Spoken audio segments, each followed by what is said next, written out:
We got time for one more question from the audience. Anybody else? First of all, y'all gave some great advice. Y'all be acting scared. Get up there and ask the question. Yeah. Dr. Flame. Yeah, Dr. Flame. I can't. There we go. I would have put Dr. Ruth to shame. Anyone else? Let them know who you are, player. I'm Orlando, a.k.a. Coach Lando. Coach Lando. For sure. Well, I have a question. What is considered cheating in today's dating? That is a With DMs and different things like that. How do you guys feel about that? What kind of advice could you guys give to the fellas, in this new... So we can play by the rules that are laid in front of us. For sure, yeah. Thanks, Coach. That's a great What was the question. What is really considered cheating today? Ooh, going through my phone, looking for some shit you shouldn't be in my goddamn phone no goddamn way, and I wouldn't have got caught. That's a different perspective because obviously I always say anything that has to deal with dishonesty. Yeah.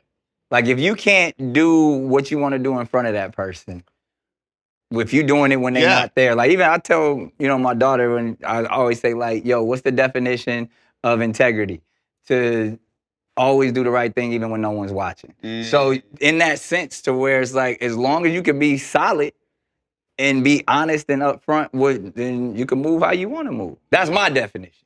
But I'm not a doctor, he is. In this day and age, a lot of people are talking about the emotional affair, right, versus the physical affair. Like, well, if I didn't have sex, was I cheating? I think to your point, Nick, if a girlfriend or a woman you're dating, a partner is looking at the kind of texts or the kind of conversations that you're having, and if I think sometimes those emotional affairs are indeed cheating, right? But it's also information that there's something in the relationship that you're not getting. Right. And I think so many people are just afraid to walk away from relationships or address the things in the relationship that they're not getting. Yeah, there's always that famous question, would you rather your significant other spend an hour at a strip club or an hour on the phone with a coworker? That's some nice shit. Y'all I'm just saying, like let me come to it from a whole perspective up under here.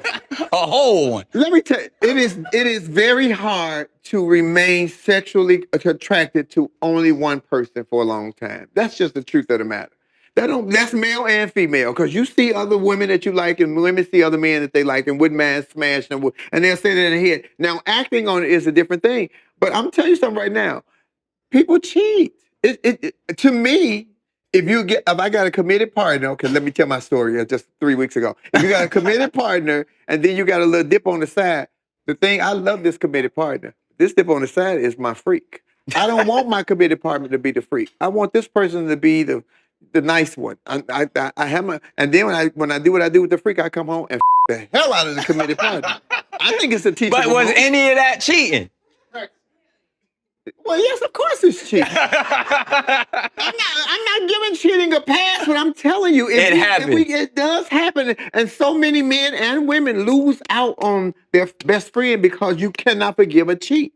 It's harder for men to forgive. It's harder for women to give. It's easier for a woman to forgive a man than it is for a man to say, you gave my away.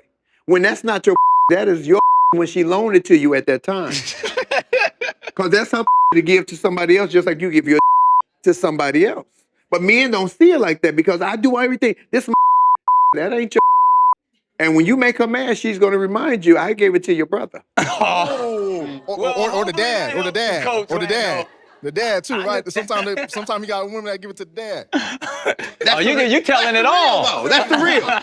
Because I'm not going to lose this great man who, he's great to my kids. He takes care of me. Up. I'm going to have to learn to go to something. Now, you ain't going to keep over me. But hear me when I tell you Give him that a pass or two. women are slicker than men because women get them some on the low. You know I'm a girl and a boy. I'm telling you.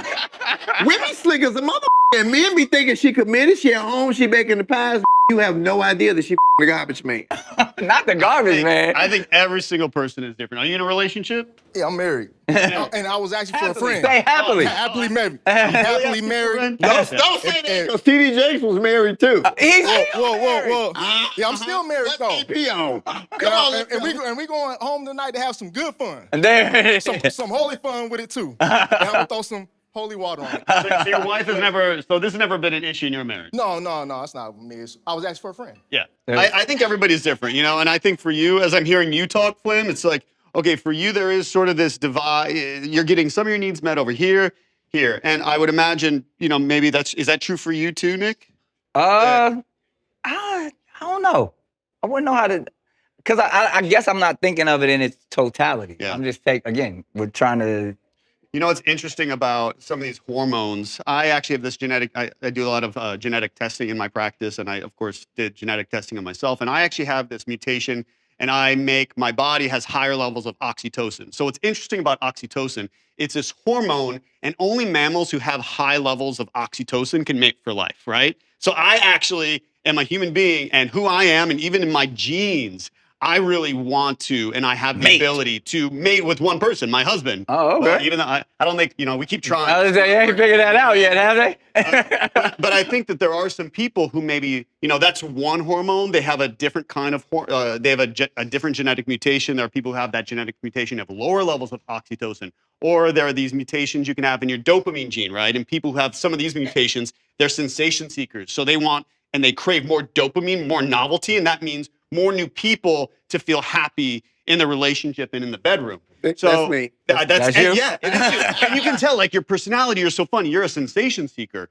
So I think we all have to say, we've got to get to know that one person. We've got to have compassion for them and understand that there are some things, even in their genes, their nature, their nurture, that are going to change them. And it even changes, are you able to be happy with one person or not? And there's no right or wrong answer. In my couples therapy, sex therapy practice, when people come to see me, I'm not telling them the only way to be happy is to do this.